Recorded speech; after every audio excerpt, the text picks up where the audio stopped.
جسے مل گیا کملی والے کا دامن، اسے دو جہان کا خزانہ ملا ہے۔ صدق اللہ مولانا العظیم۔ ببرکۃ ان اللہ وملائکتہ یصلون علی النبی یا ایھا الذین آمنوا صلوا علیہ وسلموا تسلیما۔ سارے بلند آواز سے محبتوں اور عقیدتوں کے ساتھ کریم محبوب کریم آقا علیہ السلام کی بارگاہ میں درود پاک پڑھ دیں۔ الصلاۃ والسلام علیک یا رسول اللہ وعلی آلک واصحابک یا سیدی یا حبیب اللہ صاحب الصلاۃ والسلام علیک وعلی آلک واصحابک یا سیدی یا سندی یا رحمت للعالمین۔ جسے مل گیا کملی والے کا دامن، اسے دو جہان کا خزانہ ملا ہے۔ جسے مل گیا کملی والے کا دامن، اسے دو جہان کا خزانہ ملا ہے۔ بھلا باغ جنت کو وہ کیا کرے گا، مدینے میں جس کو ٹھکانہ ملا ہے۔ کسی کو زمانے کی دولت ملی ہے، کسی کو جہاں کی حکومت ملی ہے، کسی کو زمانے کی حکومت ملی ہے، کسی کو جہاں کی حکومت ملی ہے۔ میں اپنے مقدر پہ نہ قربان جاؤں، مجھے کملی والے کا آستان ملا ہے۔ جسے مل گیا کملی والے کا دامن، اسے دو جہان کا خزانہ ملا ہے۔ اور بڑا ہی قابل توجہ شعر، نمازیں پڑھے جا، اذانیں دیے جا، شب و روز سجدوں پہ سجدے کیے جا، نمازیں پڑھے جا، اذانیں دیے جا، شب و روز سجدوں پہ سجدے کیے جا، نمازیں اسی کی، اذانیں اسی کی، جسے پنجتن کا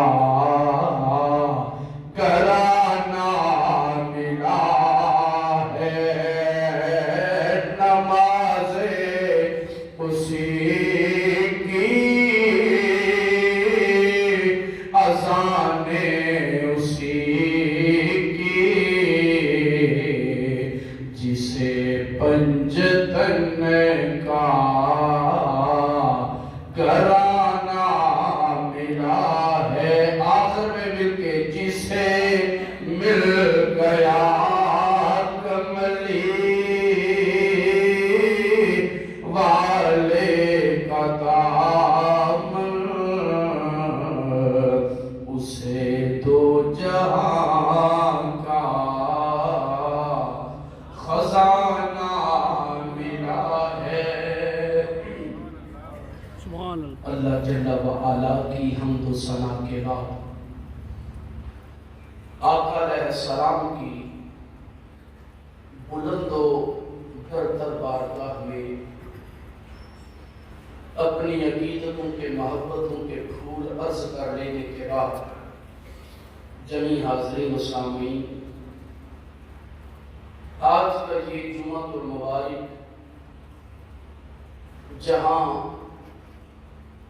ہمیں عید سعید کی مناسبت سے خوشیوں کا پیغام دیتا ہے، وہیں پر ساتھ اپنے اندر عبرت آموزی کا بہت بڑا لیسن بھی بنا رکھتا ہے۔ باقی ہم کہ آج کا یہ جمعہ المبارک ہمارے قلوب و اذہان کے دروازوں پر دستک دے کر یہ پوچھ رہا ہے کہ ہم نے رمضان میں کیا کھویا، کیا پایا، اور رمضان میں جو ہم نے کیا آیا اس پر ہم آگے پورا سال اپنی روٹین کنٹینیو رکھ پائیں گے کہ نہیں رکھ پائیں گے۔ میں نے جو قرآن مقدس کی آیت بینہ تلاوت کی، توجہ کیجئے گا، اللہ قرآن مقدس میں فرماتا ہے یا ایھا الذین آمنوا اتقوا اللہ، اے اہل ایمان اللہ سے ڈرو، اللہ کا تقوی اپنے دل کے اندر پیدا کرو، وَلْتَنْظُرْ نَفْسٌ مَا قَدَّمَتْ لِغَدٍ، اور ہر بندے کو چاہیے کہ وہ غور و فکر کرے کہ اس نے اپنے کل کے لیے آگے کیا تیار کر کے رکھا ہے۔ ہر بندہ اللہ سے ڈرے، اللہ کی خشیت کو اپنے لیے حفظ جان بنائے، اللہ کے تقوی کے نور کو اپنے دل کی آنگن میں سمائے، اللہ کی خشیت کا خزینہ اپنے دل کو بنا کر پھر ذرا سوچے کہ اس نے اپنے مرنے کے بعد کے لیے، اپنے کل کے لیے دنیا میں رہ کر کیا بھیجا ہے۔ احباب اسی وقت رمضان مقدس شریف اپنی تمام تر رحمتوں اور برکتوں کے ساتھ ہمارے مابین جلوہ فکر ہوا، لیکن بڑی ہی سپر رفتاری کے ساتھ، بڑی ہی تیز رفتاری کے ساتھ رمضان ہم سے رخصت بھی ہو گیا۔ رمضان المبارک کے بابرکت لیل و نہار ختم ہو گئے،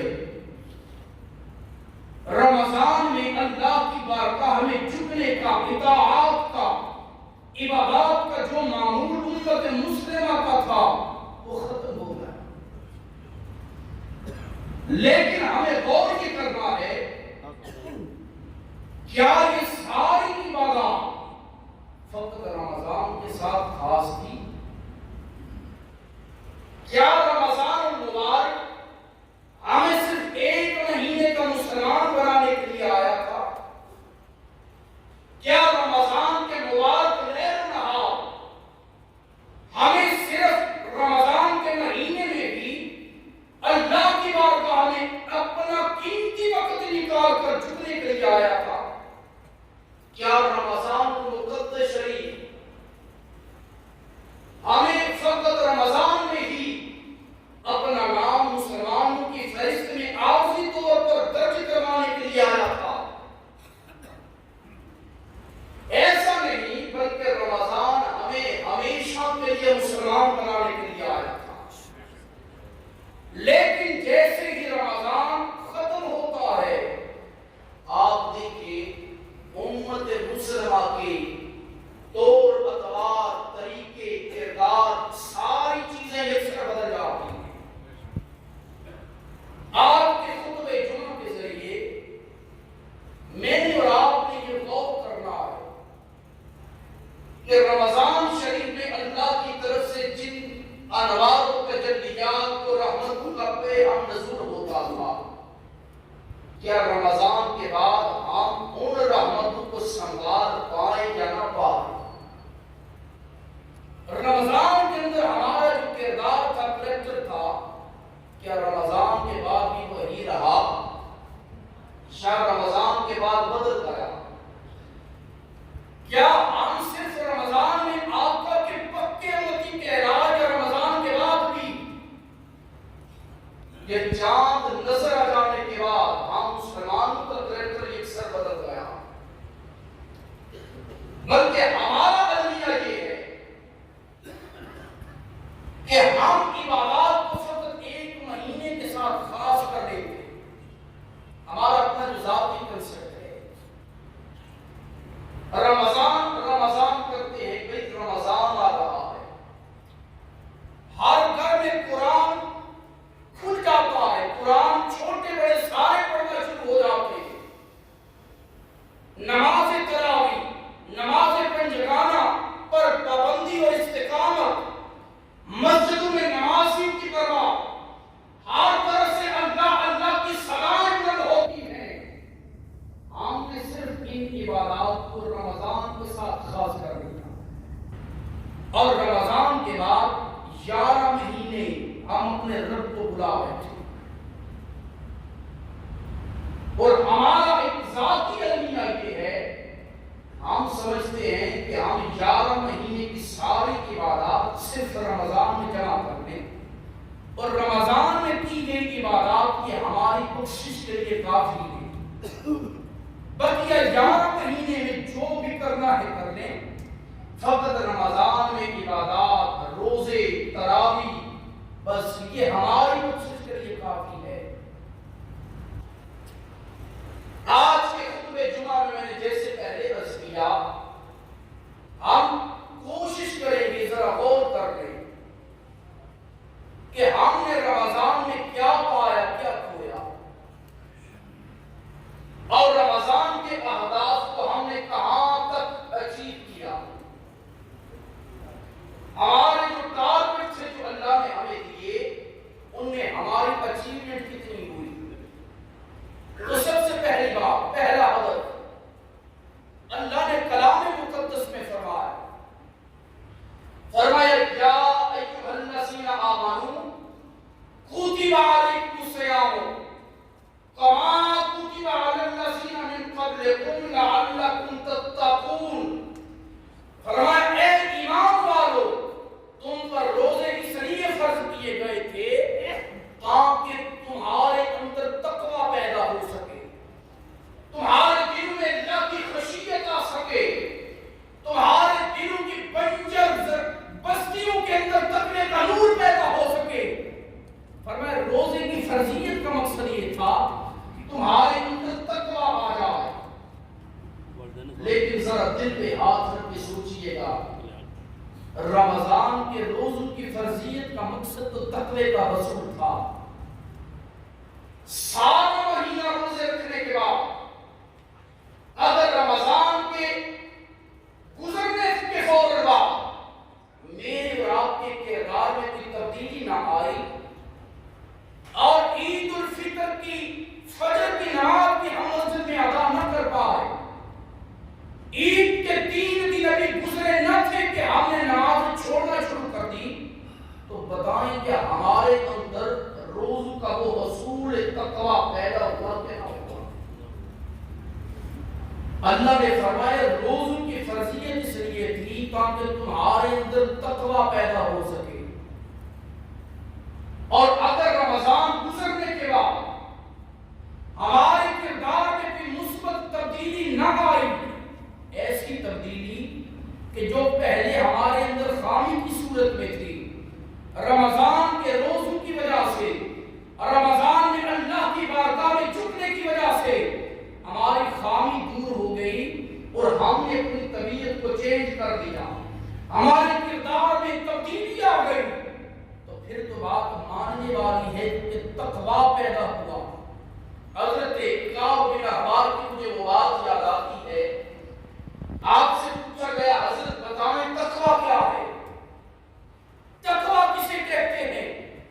آپ نے فرمایا تقویٰ یہ ہے کہ ایک راستہ کہ جس کے دونوں اطراف میں کانٹے دار جھاڑیاں ہوں، انسان اس کانٹے دار جھاڑیوں کے درمیان سے اپنے آپ پر، اپنے جسم کو، اپنے کپڑوں کو بچا کر گزرے، اور اسے ہر 2 چیزوں کا خوف ہو، میرے جسم کو بھی کانٹے ٹچ نہ کریں اور میرے لباس کو بھی ٹچ نہ کریں۔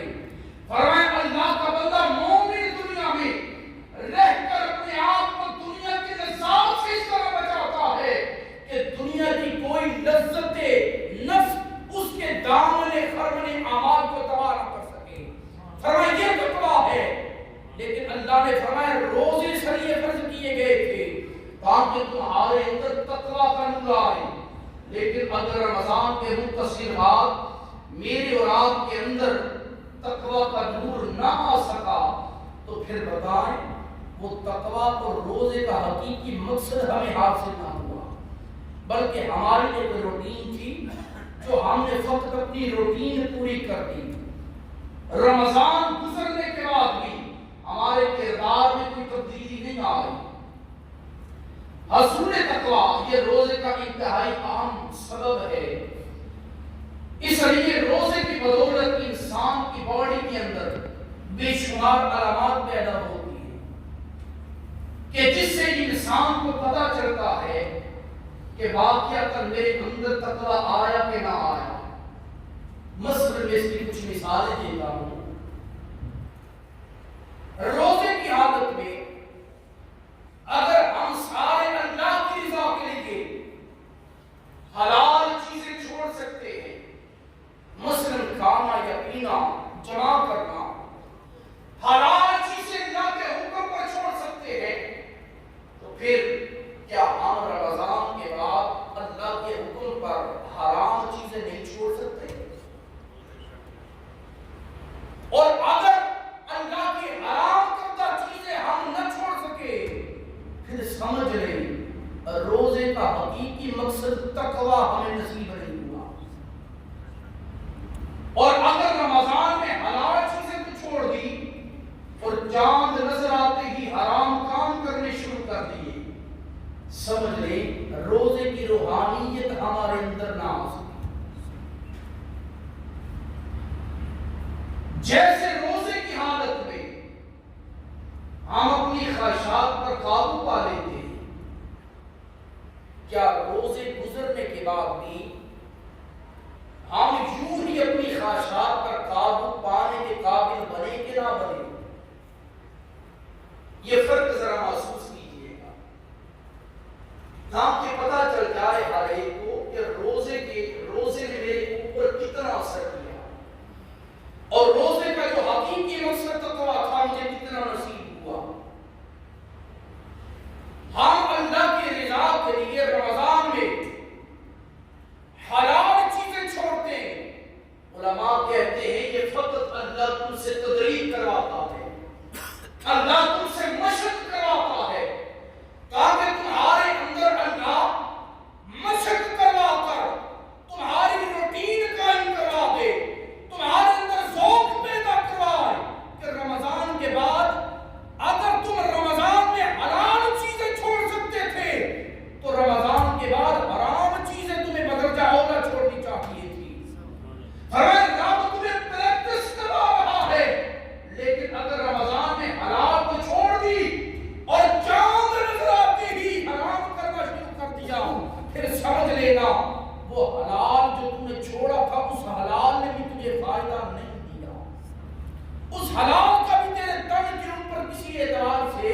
فائدہ نہ ہوا، تیرے روزے نے تجھے نفع نہ دیا، تو ہمیں سوچنا پڑے گا۔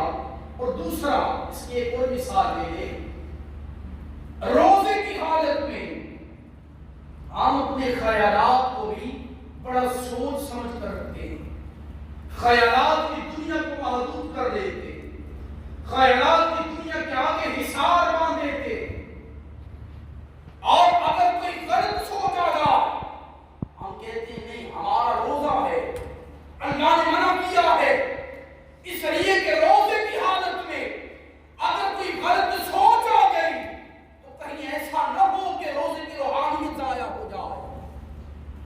تو روزے کے رکھنے کا سبب حصول تقویٰ تھا، تو اگر رمضان میں اپنے برے خیالات پر تو قابو پا لیا، لیکن رمضان گزرنے کے بعد برے خیالات پہلے کی بنسبت زیادہ آنے لگے، تو پھر ذرا سوچئے رمضان کے روزوں کا فائدہ ہوا کہ نہ ہوا؟ ہمیں سوچنا چاہیے نا۔ اللہ قرآن میں فرماتا ہے فَاتَبِرُوا يَا أُولِي الْأَبْصَارِ، میں نے تمہیں آنکھیں دی ہیں، میں نے تمہیں عقل دی ہے، تو غور و فکر کیا کرو۔ مجھے حدیث طیبہ یاد آتی ہے، آقا کونین صلی اللہ علیہ وسلم نے فرمایا اللہ کی اس کائنات میں ایک لمحے کے لیے غور و فکر کرنا، ایک لمحے کے لیے مظاہر کائنات میں اپنی عقل کے گھوڑے دوڑانا، فرمایا اللہ کے ہاں 70 سال کی عبادت سے زیادہ افضل ہے۔ اس لیے کہ خلق میں غور کرنا یہ تمہیں رب کی معرفت عطا کرے گی، اور جب تم اپنے اعمال میں اور اللہ کی خلق میں غور کرو گے، رب تعالیٰ تمہارے دلوں کے اندر اپنی معرفت کا نور پیدا کر دے گا۔ تو ہمیں سوچنا چاہیے آیا رمضان کے روزوں کی وجہ سے ساری رات اللہ کے حرم اعلیٰ میں اپنی زمین کو جھکانے کی وجہ سے، تراویح میں قرآن سننے کی وجہ سے ہمارے دلوں کی حالت بدلی کہ نہ بدلی؟ اگر نہیں بدل پائی تو پھر رسمی طور پر رمضان گزار دیا، اس کی حقیقی روح اور حقیقی فوائد و ثمرات ہمیں نہ مل سکے۔ روزے کی حالت میں ہم ہر وقت اللہ کی اطاعت والے کام کرتے ہیں، بد نگاہی سے اپنے آپ کو محفوظ رکھتے ہیں، غیبت سے، بہتان تراشی سے، بہتان ترازی سے اپنے آپ کو محفوظ رکھتے ہیں۔ وجہ کیا ہوتی ہے؟ میرے روزے میں فرق نہ آتا، روزہ ٹوٹتا تو نہیں لیکن روزے کی روح وہ فوت ہو جاتی۔ اگر روزہ رکھ کر آپ غیبت سے، بقیہ برے کاموں سے بچتے ہیں، تو رمضان گزر جانے کے بعد اگر وہی کام آپ کے رگ و پے میں پیوست نہ ہوا تو بتائیں پھر وہ تربیت کہاں گئی؟ رب تعالیٰ نے روزہ رکھوا کر، رب تعالیٰ آپ کو بھوکا پیاسا رکھواتا ہے، رب کو کوئی ضرورت تو نہ تھی۔ روزہ کس شے کا نام ہے؟ رب حلال چیز اس کا نام کر رہا ہے، حلال نہیں کھانا۔ اللہ نے فرمایا قرآن میں متعدد نصوص ہے، اللہ نے فرمایا کھاؤ حلال چیزیں، حرام کے قریب نہ جانا، لیکن یہ کائنات کا دستور ہے، رب جب کسی بری شے سے دور کرنا چاہتا ہے، رب پہلے اس کے بارے میں نفرت پیدا کرتا ہے انسانی طبیعت کے اندر، اور رب انسان کی تدریب کروانا شروع کر دیتا ہے۔ رب نے کہا کھاؤ حلال چیزیں، پیو طیب طاہر چیزیں، لیکن کیا وجہ تھی جب رمضان آیا اللہ نے حلال چیزوں سے تمہیں اور مجھے منع کر دیا، فرمایا حلال چیزیں نہیں کھانی، میری رضا کے لیے پورا دن اپنے آپ کو بھوکا بھی رکھو، پیاسا بھی رکھو۔ علماء نے اس کی بے شمار حکمتیں بیان کی، اس میں سے پہلی حکمت یہ ہے، جیسے میں نے پہلے عرض کیا، اللہ یہ چاہتا ہے میں آقا کی امت کے بڑی نوع انسان کے سینوں میں یہ بات پیدا کر سکوں، انہیں یہ احساس ہو سکے کہ رب ہمیں اپنا قرب دینے کے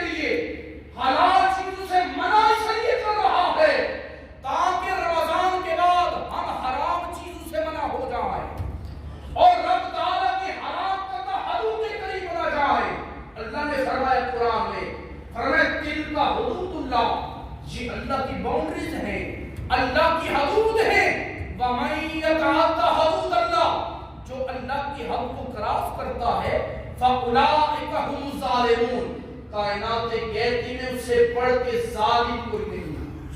تو رب تعالیٰ نے روزے رکھوائے تاکہ ہم انسان بن سکیں، اور اگر رمضان کے بعد بھی تقوی کا نور پیدا نہ ہوا تو پھر یاد رکھیں ہم نے رسم تو پوری کر دی لیکن رمضان کے حقیقی فوائد و ثمرات سے ہم محروم ہو گئے۔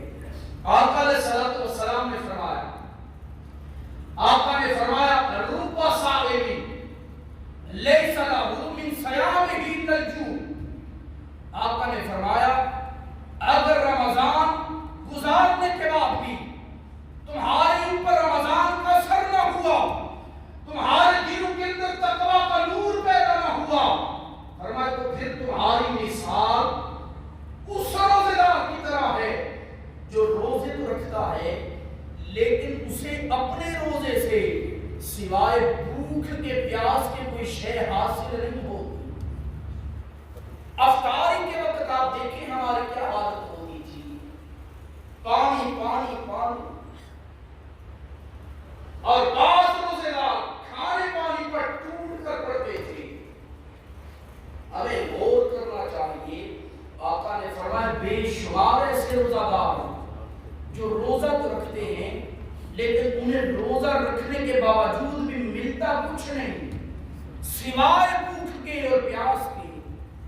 آگے فرمایا وَرُبَّ قَائِمٍ لَيْسَ لَهُ مِن قِيَامِهِ إِلَّا السَّحْرُ، اور کما قال علیہ السلام، فرمایا بے شمار راتوں کو جاگنے والے جو شور کرتے ہیں کہ ہم اللہ کی رضا کے لیے جاگ رہے ہیں، تراویح بھی پڑھتے ہیں، قرآن سناتے بھی ہیں، سنتے بھی ہیں، اللہ کی رضا کے لیے تہجد بھی پڑھتے ہیں، لیکن اتنی عبادات کے باوجود انہیں ملتا کچھ نہیں سوائے بیداری کی، سوائے جاگنے کی، انہیں حاصل کچھ نہیں ہوتا۔ فرمایا اس لیے ان کا وہ جاگنا، ان کا وہ روزہ رکھنا حقیقت میں اپنی اصلاح کا پیش خیمہ نہ تھا بلکہ ایک رسم تھی جو انہوں نے پوری کر دی۔ رمضان گزر گیا، انہوں نے رمضان مقدس کی جتنی عبادات تھی اسے ان فیوچر اپنی ذات پر لاگو کرنے کا عزم مصمم نہ کیا۔ اور میں یہاں آخری ایک دو باتیں عرض کر دوں۔ آقا علیہ الصلوۃ والسلام نے ارشاد فرمایا، امام غزالی کی بات، امام غزالی رحمہ اللہ آج سے 900 سال پرانا متکلم بزرگ امام غزالی رحمہ اللہ، آپ اپنے دور کی یہ بات کر رہے ہیں، آپ فرماتے ہیں اپنے دور کی بات، آج کے دور کی نہیں۔ آج اگر ہم کوئی عبادت کر لیں تو ہم اپنی عبادت کو کافی سمجھتے ہیں اپنی بخشش کے لیے، اور اگر کوئی گناہ ہو جائے تو ہم کہتے ہیں اللہ معاف کرنے والا، اللہ معاف کر دے گا، اللہ رب العزت کی رحمت بڑی ہے، اللہ وسیع الرحمہ ہے، اللہ معاف کر دینے والا ہے۔ پھر ایک آخری سہارا اپنے دل کو دے کر گناہ پر اپنے آپ کو جری کرتے ہیں، اپنے آپ کو قوت دیتے ہیں اور کہتے ہیں ہم تو آقا کی امتی ہیں، ہمیں تو آقا کی رحمت کا سہارا، آقا تو رحمت للعالمین بن کر آئے، ہم تو کمزور ہیں، اور یہ باتیں کر کے ہم اپنے نفس کو جری کرتے ہیں۔ امام غزالی نے کیا خوبصورت بات لکھی، آپ فرماتے ہیں آج کا یہ دور کیسا ناہنجار قسم کا دور ہے، لوگ گناہ کرنے کے باوجود بھی اپنے آپ کو اللہ کی بارگاہ سے مغفور سمجھتے ہیں اور یہ کہتے ہیں کہ ہمیں اللہ معاف کر دے گا، اور اگر کوئی نیکی کا کام کر رہے، امام غزالی نے یہ لکھا، کہا اگر کوئی نیکی کا کام کر لے سمجھتے ہیں کہ ہماری وہ نیکی ہر صورت قبول ہی قبول ہے، مردود ہونے والی طرف ان کے قلوب و اذہان بالکل نہیں جاتے۔ یہ 900 سال پہلے کی بات امام غزالی فرما رہے ہیں۔ امام غزالی نے آگے قضیہ ذکر کیا، کہا میرے دور میں یہ ہے، لوگ باوجود بھی اللہ کی رحمت کا آسرا تھام کے رکھتے ہیں، گناہ کرتے ہیں پھر کہتے ہیں اللہ معاف کرنے والا ہے، اللہ غفور رحیم ہے، اور اگر نیکی کرتے ہیں پھر کہتے ہیں ہماری نیکی ہر صورت قبول ہے اور یہ ہماری بخشش کے لیے کافی ہے۔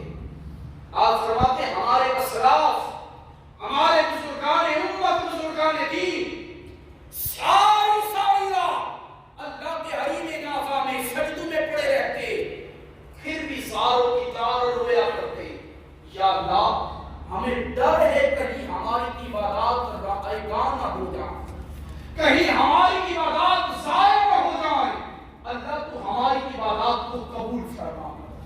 ساری زندگی اللہ کی پاک بارگاہ میں ایک دوبڑے عمل کے ساتھ زندگی بسر کر دے کے الہ العالمین ہماری عبادات قبول کر لے۔ اور یہ امام غزالی اس دور کی بات کر رہے ہیں، لیکن اگر سوچیں آج کے دور کو امام غزالی ملاحظہ کرتے تو پھر 900 سال بعد آج کا ہمارا یہ دور کیسا دور ہے۔ آقا علیہ الصلوۃ والسلام نے حدیث طیبہ میں فرمایا، آقا نے فرمایا کہ میری امت پر ایک وقت ایسا بھی آئے گا کہ میری امت قرآن پاک میری امت کے دلوں میں پرانا ہو جائے۔ یہ آقا علیہ السلام نے فرمایا جسے امام احمد نے ذکر کیا، توجہ کیجیے گا۔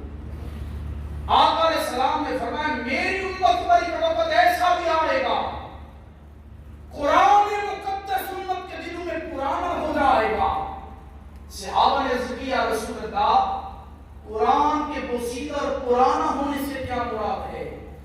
آقا نے فرمایا قرآن امت کے سینوں میں یوں پرانا ہو جائے گا جس طرح کسی انسان کے جسم پر کپڑے پرانے ہو جاتے ہیں۔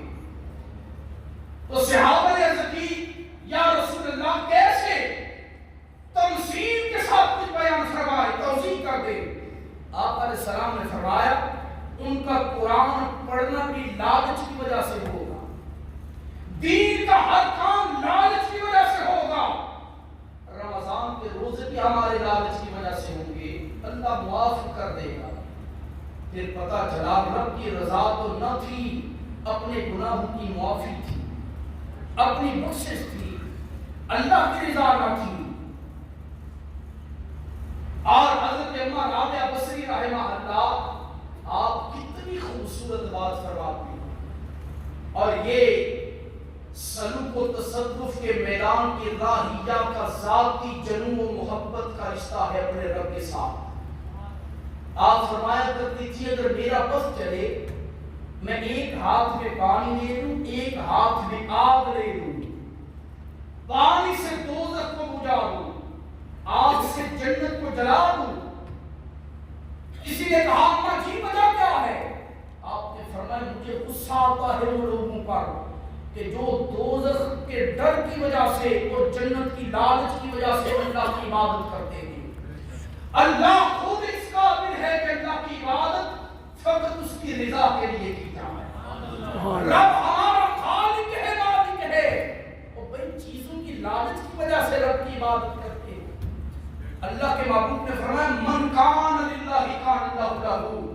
جب انسان کا ہر کام، انسان کا اٹھنا، انسان کا بیٹھنا، انسان کی خلوت و جلوت، انسان کا سفر و حضر، ہر شے اللہ کی رضا کے لیے ہو جائے، پھر اللہ فرماتا ہے من کان للہ کان اللہ لہ۔ اے بنی نوع انسان تیرا ہر کام میری رضا کے لیے تھا، جا اب تیری ہر رضا میں میری رضا ہے، اب تم میرا ہو گیا، مجھے قسم ہے اپنی ذات کی میں اپنی تمام طاقتوں کے ساتھ تیرا ہو گیا۔ آقا نے فرمایا میری امت پر ایک وقت آئے گا قرآن کے سینوں میں پرانا ہو جائے گا جیسے کسی انسان کے جسم پر کپڑے پرانے ہوتے ہیں۔ صحابہ نے عرض کیا رسول اللہ کیسے؟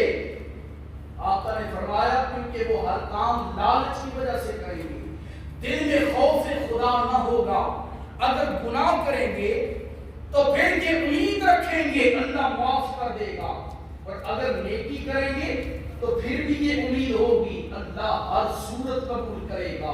ان کے اندر خشیت نہ ہوگی، تقوی نہ ہوگا۔